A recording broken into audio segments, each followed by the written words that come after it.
CEO of one. What's going on, guys? Always be ready for whatever when you're on the job site.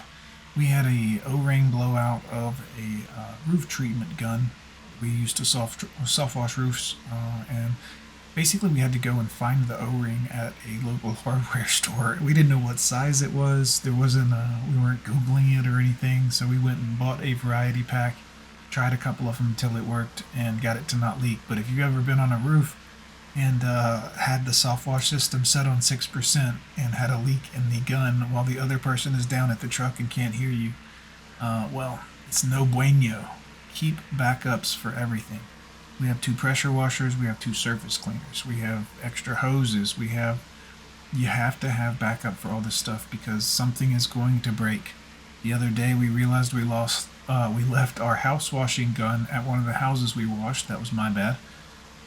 Thankfully, we had another gun set up that was mounted to a wand that we could easily bust the wand off of, hook a J-rod and an M5 back up to the gas pump style handle, and we were back in business, thankfully. So you just got to be careful out there. Know that something's going to go wrong. Have a backup gas can, backup everything.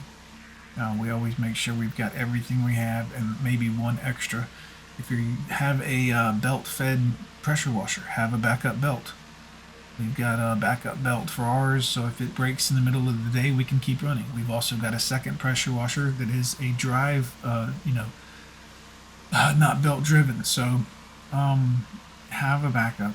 Plan for the need for a backup in this business because you can go out and have $1,000, $2,000 day, or you can go out to have a $2,000 day and be SOL at 9 a.m. Literally not able to wash. No part, it's no good, guys.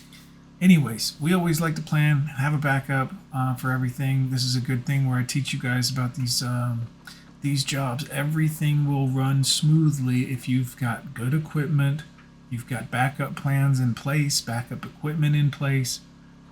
If you do the planning work ahead of time, it'll save you the trouble in the field. Because believe me, when you're almost done with a job and it's 100 degrees outside, you're not going to want to stop for some tiny little thing that you could have fixed ahead of time or thought of ahead of time. Anyway, CEO of one, guys. We'll see you next time. Peace.